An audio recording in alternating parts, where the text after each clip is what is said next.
I told my kids my inheritance was worthless. But the truth? I was sitting on $100 million. Yeah, $100 million. I watched them grow up thinking they'd inherit a fortune. I never confirmed it, but I also never denied it. I just let the idea linger. And then, when the time came, I told them it was all gone. Every last cent. Not because I was angry. Not because I wanted revenge.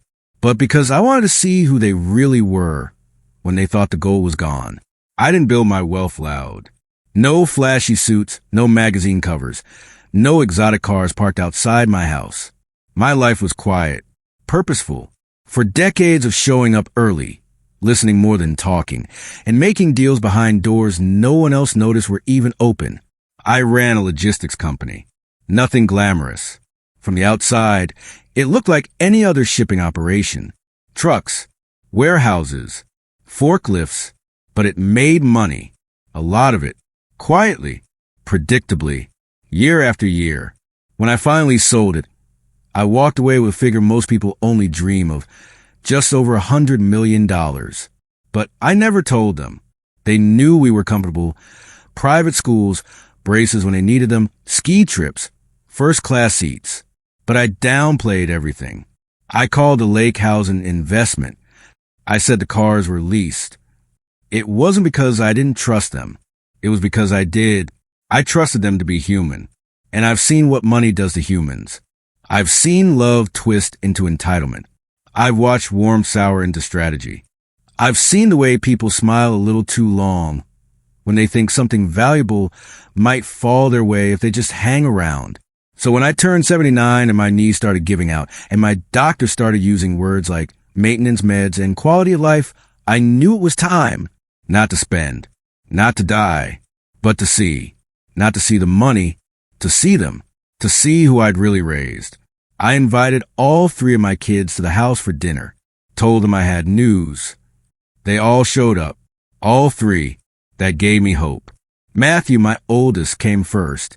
He walked in straight from work, still in his suit, hair combed so perfectly it looked contractual, always polished, always calculated.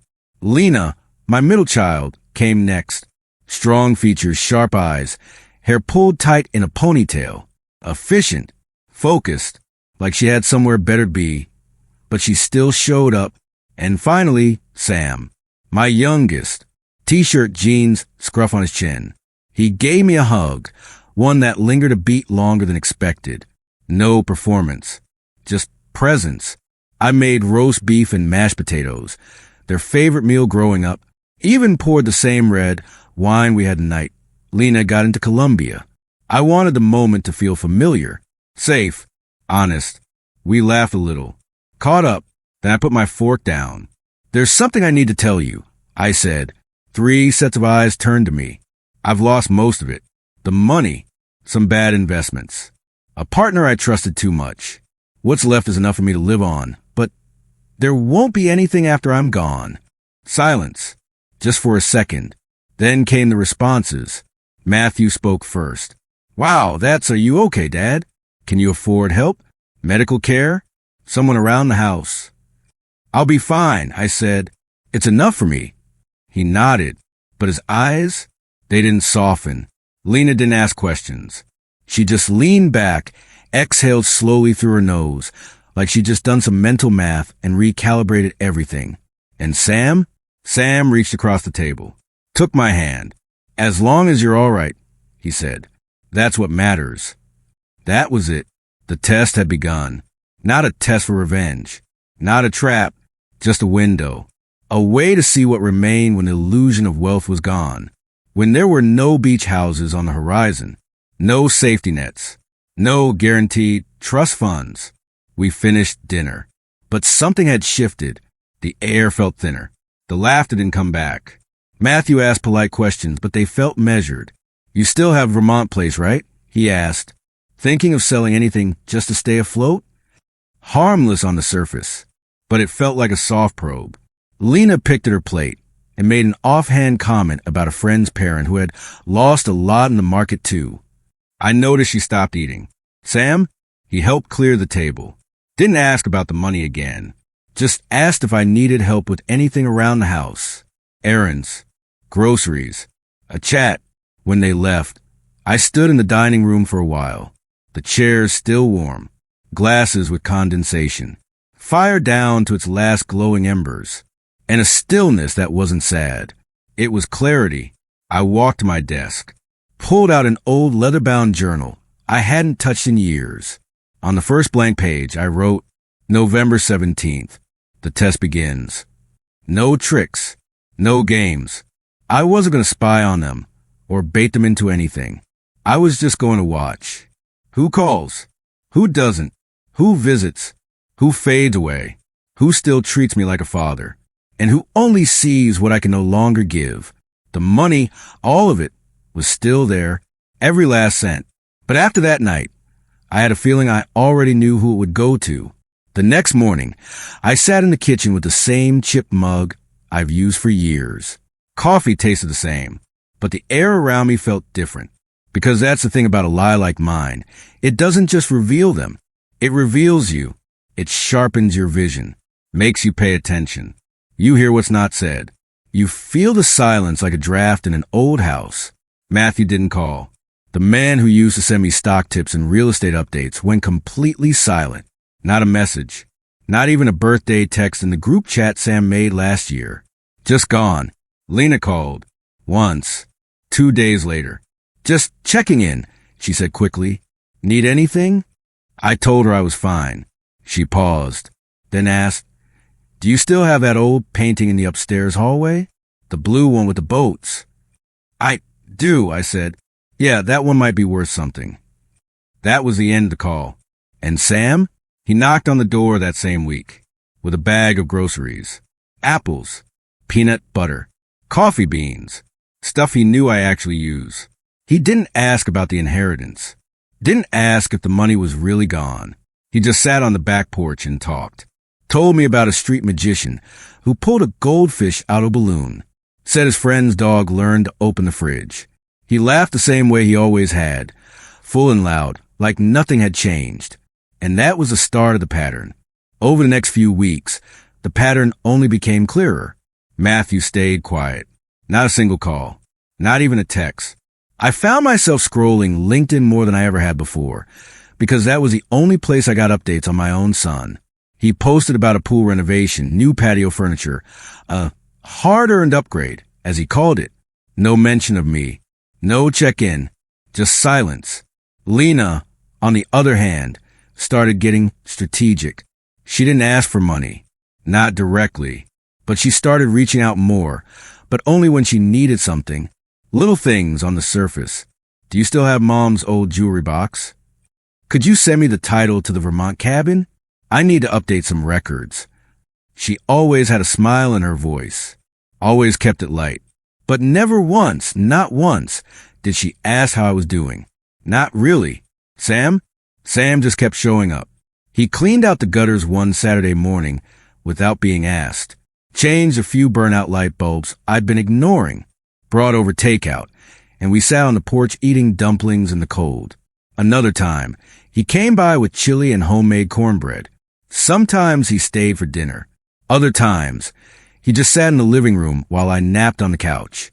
Not once did he ask about the will. Not once did he bring up the money.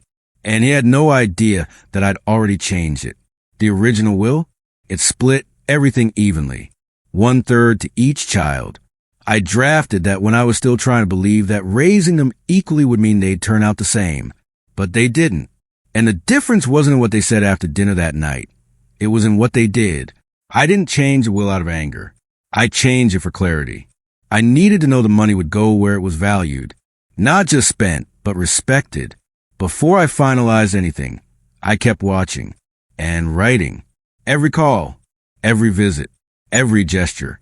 I logged them in my journal, not to punish, not keep score, but to remember, the way a father remembers what matters most. 1 page for Matthew, mostly blank. 1 page for Lena, a few entries, mostly logistical. 3 pages for Sam, filled with small things. Changed batteries in smoke detector. Carried firewood to back shed. Brought lemon tea, said it helps with joints. Those were the lines that meant something. Because when you're old, you stop caring who sends the fanciest birthday card or gifts you the latest tech gadget. You care who remembers how you like your coffee. Who listens when you start telling the same story again and again and doesn't interrupt? It's presence. That's what starts to matter most.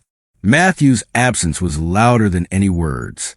Lena's attention felt like a transaction. But Sam stayed Sam.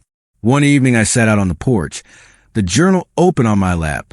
The sky above was clear, the stars unusually bright. I wondered if they'd ever figure out. If someday they'd argue over what they should have gotten. If they'd call me cruel for the lie. But you can't tell people they're being tested, because then it's not real. If I had told them the truth, they would have acted differently. More caring, more attentive, more rehearsed. I needed to see who they were when there was nothing to gain. And now I knew. People think that if you're wealthy, you must have always been. That the way you carry yourself, the way you say yes without hesitation, must mean you were born into comfort. They don't see the early years. They don't see a childhood where nothing was new and nothing was thrown away. Where our kitchen drawers were lined with duct tape. Where every piece of clothing had a story, and not one of them started at a store. My father's hands were so calloused they looked like dry riverbeds. And still, every night before dinner, he'd say, "We've got what matters." I didn't believe him back then. All I saw was what we didn't have. I saw the worry etched into my mother's face when bills piled up. I saw how the kids at school looked at my secondhand shoes. I swore that when I was grown, I'd never feel that small again. And I didn't. I worked like a man on fire. I kept a cot in my first office. Ate canned soup from vending machines. Slept under buzzing fluorescent lights. Said no to weddings. Said no to vacations. Said no to rest. I just kept building. One truck became two. Two became 20. Then came the warehouses. Then came the contracts. Success didn't arrive like a lightning strike. It showed up like water erosion. Slow, steady, relentless. Until one day, the number in my bank account didn't just represent security. It represented excess. More than I'd ever need. More than I ever imagined. And when the kids came along, I promised myself something. They'd never feel the fear I felt. No empty cupboards. No whispered fights about overdue bills. I gave them everything I didn't have. Bounce houses for birthdays. Private schools. A new car at graduation. Ski trips. Laptops. Tutors. The works. But somewhere along the way, I started to wonder, was I giving too much? It started small. Matthew once complained that his work bonus was smaller than expected, while I'd just given him a down payment for his condo. Lena grumbled that the ski trip I paid for didn't include a decent resort. Sam never asked for much, even as a teen, but he watched his siblings, watched me, quietly, like he was keeping score of things no one else noticed. I told myself they'd grow out of it, that they were just young, but they didn't. And over the years, I noticed something unsettling. The way they spoke to me changed when money was in the air. Not disrespectful, just assumptive. They assumed I would help, that I should help, that my success was their inheritance, not just in the future, but now. At first, I blamed myself. Maybe I was just old-fashioned. Maybe I was projecting. But the older I got, the more it gnawed at me. It wasn't the asking. It was the expecting, the quiet entitlement. The way every "how are you" started sounding like a prelude to a request. And eventually, I found myself staring at estate plans, trust documents, dollar signs, and wondering, do they love me or do they love the life I gave them? It was a question I didn't want to die wondering about. So I lied, told them it was all gone, that the money had vanished, a bad investment, a partner who ran, something believable, but just sharp enough to rattle their expectations. Then I waited. I won't pretend I did it for some noble reason. Some part of me just needed to know. What did all my love, my sacrifices, my sleepless nights, my hustle, what did it all grow? Did it plant roots? Or did it just sprout brittle branches that snapped at the first sign of scarcity? Matthew's silence told me more than any argument.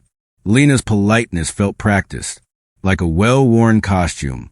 And Sam, he didn't change at all. That's what broke me in the best way, not the disappointment in the others, but the quiet relief I felt around him. He didn't need me to be rich. He didn't treat me differently once the illusion of wealth was gone. He just wanted to sit beside me. And that made me question everything I thought I knew about legacy. Legacy isn't about money. It's about memory. It's how they speak of you when you're not around. It's whether they show up when there's nothing left to take. It's whether they still see you as dad, not a bank. This wasn't about punishing them. It was about protecting something. Not the money, not the lake house, the truth. And the truth was, only one of my children still treated me the same, rich or not. Only one made me feel seen. And that, to me, was worth more than all the real estate and stock portfolios combined. The night before I revealed the truth, I didn't sleep. I wanted the house barefoot, each room full of echoes. I remembered where every family photo used to hang, which kids sat in which seat, where the walls were once scuffed by scooter handlebars and muddy sneakers. I wasn't nervous about revealing the money. I was nervous about what it might do to them, to us. Still, I knew I had to do it. So I sent a simple message. Please come to the house this weekend. There's something I want to talk about. No drama. No urgency. Just a line vague enough to stir curiosity. They all showed up. On time. Matthew came first, as usual, in his business casual uniform. Blazer, slacks, polished shoes, phone still in hand, thumbs moving, already halfway through an email. Lena brought me a plant. Succulent. No note, just a gesture. Sam arrived last, with a box of pastries. Nothing fancy, just the ones he knows I like. The dining room was set, same table they'd grown up around. I'd polished it the day before, remembering the way their mother used to scold me for using the wrong wood cleaner. I even made her old chicken and rice casserole. The smell alone brought back whole childhoods. We sat, we ate, we talked about nothing. Work, the weather, a documentary Sam had watched. Lena mentioned a new yoga studio. Matthew briefly referenced a merger at his firm, but wouldn't give details. I waited, let the meal settle. Then, when the edge of the conversation had softened and the silence was just long enough, I spoke. I need your help deciding something, I said. All three looked up. I found some money, I told them. Not much, just a few old accounts I forgot about. It's maybe a few $100,000. I paused, watched them shift. Matthew leaned forward just slightly. Lena tilted her head. Sam just blinked, waiting. I want to divide it between you. I continued, but before I do, I want to ask you something. One more beat of quiet. What do each of you think would be fair? It caught them off guard. That was the point. I didn't want prepared answers. I wanted truth in the pause. Matthew broke the silence first. He leaned back in his chair like it was a negotiation. Professional. Confident. Well, he said, I've got the most going on. Mortgage. Tuition. Business expenses. I think it makes sense I get a bigger portion. Not all of it, obviously. But I've also helped out the family before. Paid for some of Sam's car repairs. Covered part of Lena's legal retainer when she switched jobs. I've stepped up. He said it like a pitch. Rehearsed. Framed for acceptance. Lena jumped in next. I think it should be equal, she said. We're your children. That's the only fair way. Dividing it based on who needs what, that just creates resentment. We're adults. We can figure out our own stuff. Then she paused, adding, honestly, we shouldn't even be deciding this. You should. I nodded, then looked at Sam. He didn't rush, didn't hedge. If I'm being honest, he said slowly, I think you should keep it, or spend it, do something you enjoy, or give it to someone who really needs it. He wasn't saying it to sound noble. He meant it. I just don't want money to be the last thing we talk about, he added. I'd rather know how you're doing. The room went still again. I stood up, walked to the cabinet behind me, and pulled out 3 thick envelopes. Each one had their name on it, my handwriting. I placed them in front of them, one by one, Inside, not statements for a few $100,000. Each envelope contained paperwork for a private trust account. 8 digits. More than 30 million. Each. Matthew opened his first. His eyes locked on a number, and something behind him shifted. Lena blinked rapidly. Her hands trembled just a little. Sam didn't open his. He looked at me instead. There was never a bad investment. I said, I didn't lose anything. The inheritance is real. It always was. I sat back down, folded my hands. I lied. I told them, and I'm sorry for that. But I had to know something before I gave it all away. They didn't speak. I had to know who you were without it. Matthew was the first to respond. His voice was low, controlled, a little sharp. You manipulated us. I watched, I said, all three of you, after that dinner. I watched how you treated me, how you showed up or didn't. I didn't need you to pass a test. I needed to know what I was leaving behind and who I was leaving it with. Lena looked down at her envelope. So this was all a test? No, I said. It was a choice. My choice. To see what mattered. Then I turned to each of them, one by one. Matthew, I said, you made your case like a businessman. Efficient. Practical. But you didn't call me. Not once. In 6 months. Not even a message on my birthday. And the first words out of your mouth today were about how much you've carried for family. Not once did you ask how I've been. He looked away. Lena, I continued, you spoke about fairness, but our relationship started to feel like a checklist. Your emails, your calls, always ended in requests. Not questions. Not care. You never really asked how I was doing. You just assumed I'd always be there to fund your next step. She blinked, said nothing, but something in her expression softened. Then I turned to Sam. And you? I said quietly. You came. You sat. You brought pastries. You cleaned the porch. You didn't ask about the will. You didn't try to be good for any reason except that you are. I paused, and that told me everything I needed to know. I explained the new terms. The money would still be divided, but not evenly, and not without purpose. Matthew's portion would be placed in a philanthropic trust. He'd have access to it, yes, but only in increments, and only as he hit certain benchmarks. Charitable giving, volunteer hours, community projects. Not to punish him. To align with the version of himself he once claimed to be. Lena's share would fund an education trust for underprivileged girls. The bulk of her portion would go directly into scholarships and mentorship programs. A smaller part would be reserved for her as a monthly stipend. Enough to live comfortably, but not extravagantly. And Sam, his would be his. No strings, no conditions, because he had already proven he didn't need a contract to show up. Matthew stood, shaking his head. You think this is justice? He said. This is control. This is manipulation. You made us dance for your approval. I didn't stand. I just looked at him. This isn't about control, I said. It's about clarity. I needed to know I wasn't just a checkbook with a heartbeat. Lena rose too. She didn't say anything, but her eyes were glassy. And behind that, I saw something else. Not anger. Relief. Like someone had finally spoken the truth out loud. Sam didn't stand. He opened his envelope slowly. Read the number, then folded the paper again and said, soft and certain, thank you, but I would have stayed either way. And in that moment, that was enough. They left shortly after. The dining room was quiet again. Just me, empty plates, the last glass of wine untouched. But the silence felt different now. It felt finished, not empty, settled.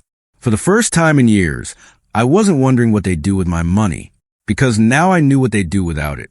It's been a year since that lunch. Each of them left the house that day changed, whether they realized it or not. Matthew was red-faced when he walked out, his jaw tight, fists clenched. He didn't speak to me for nearly 3 months. Total silence. No calls. No texts. Not even a forwarded news article or an accidental group chat reply. But eventually, he reached out, not with a phone call, with an email. Long formal, half apology, half reflection. He didn't apologize for the things he said at the table. He apologized for not showing up, for disappearing, for assuming I'd always be there, always giving. He said he was embarrassed, not by what he said, but by what he didn't say, what he hadn't done. And then he said something I didn't expect. He was volunteering now, once a week at a youth center in the city, teaching basic financial literacy to teenagers. First session, he said a kid asked, "Why do you look so nervous?" His answer? "Because I'm not used to giving without charging." That stuck with me. It wasn't profound, but it was honest. Lena surprised me too. 2 days after that lunch, she called. Her voice trembled, nothing dramatic, but enough to hear the shift. She told me she was still processing what happened, and that part of her felt ashamed, not angry, not confused, just small. And then she did something I never expected. She booked a flight, on her own dime, to visit one of the schools her education fund had started to support. She didn't tell me in advance. Just sent me photos when she got back. There she was, surrounded by 10 bright-eyed girls, all smiling like they'd met a celebrity. Lena, dressed casually, holding a hand-drawn thank you card with her name on it in big bubble letters. She said the trip changed her, that it was the first time she felt useful in a way that wasn't tied to her own ambition, that mentoring 2 of those girls, writing letters, answering questions, encouraging them, felt more fulfilling than her entire career to that point. She said she's learning how to be outside her bubble, how to be a part of someone else's story without needing to be the main character. And Sam? He hasn't changed much at all. Still shows up, still brings pastries. Sometimes it's peanut butter croissants, other times just plain old Danishes. He always says, "These reminded me of you," like it's the most normal thing in the world. Sometimes he comes over just to sit. We drink tea. We talk about everything except the inheritance. He hasn't asked how much is left. He doesn't care. He mowed the lawn last week without being asked. The week before that, he helped me organize the garage. The weekend after, we repaired the shed roof together in silence, just like old times. And that silence, that's the gift. He doesn't treat me any differently. Doesn't look at me like I'm fragile or final. He just shows up. I keep all 3 envelopes in my desk drawer. Even though the accounts have long since been accessed and managed, I can't seem to throw them away, because it's not about what they hold. It's about what they revealed. You know, I didn't do any of this to teach a grand lesson. Not really. I did it because I needed to know the answer to a question I was too afraid to ask out loud. If I had nothing left, would they still come? Would they still care? Would I still matter? I think a lot of parents wonder that deep down, especially near the end, especially when the birthdays get quieter and the holidays feel more like formalities and family. Money makes everything murky. It changes how people look at you, how they talk to you, how often they stop by, strip it away, and what's left. That's the question I wanted answered. Looking back, I don't feel guilt for the lie I told. I feel relief for what it uncovered.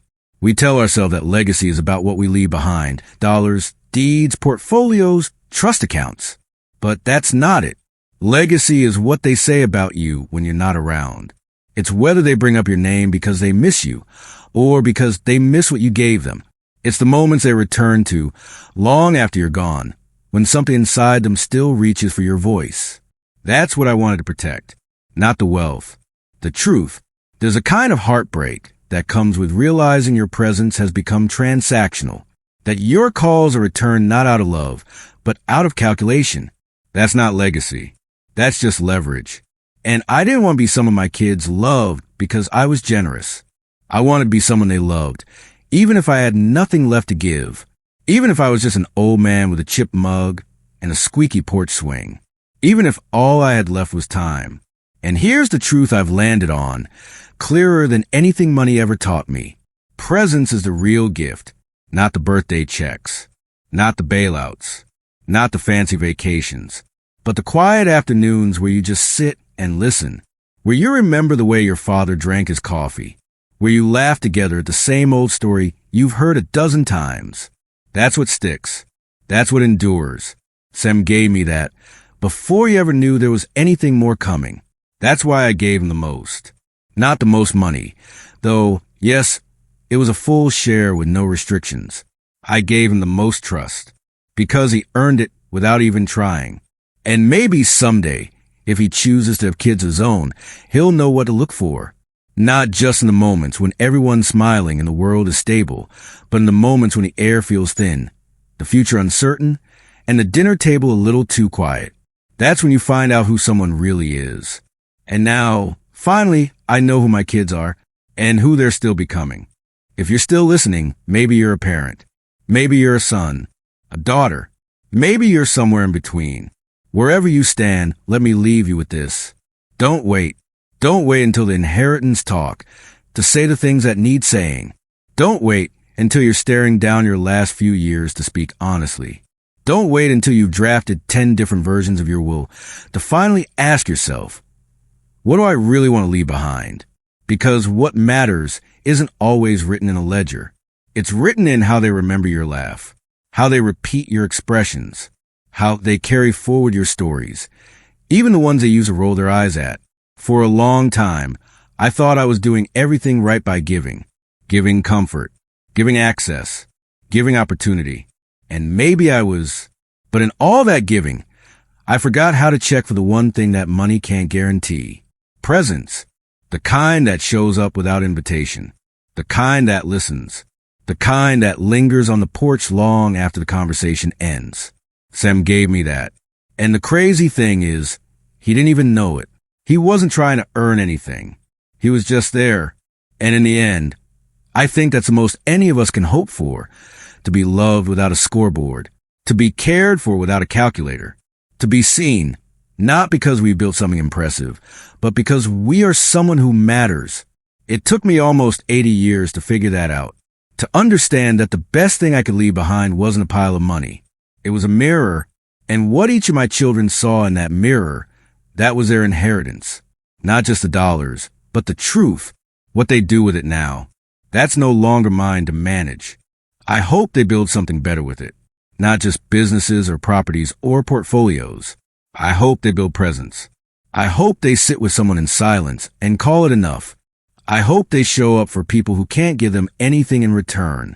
Because that's what makes a life rich. Not digits, not deals, but showing up when no one expects you to, when no one's watching, when there's nothing left to gain. People say you can't take it with you. That's true, but what you can leave behind, what actually lasts, is how you made people feel, what you showed them was possible, what you taught them without ever putting it into words. My father, with his callous hands and duct-taped drawers, taught me that, even when I didn't understand it, even when I swore I'd never live like that. Turns out, he left behind something stronger than wealth. He left behind presence.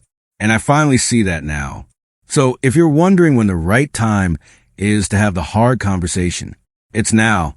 If you're wondering how to talk about inheritance without it turning into a mess of emotions and expectations, start by asking what really matters. Then listen, not for answers, but for who they are when they think you have nothing left to give. Because that's when the truth arrives. Not loud, but clear. And that's my story. That's how I found out who my kids really are.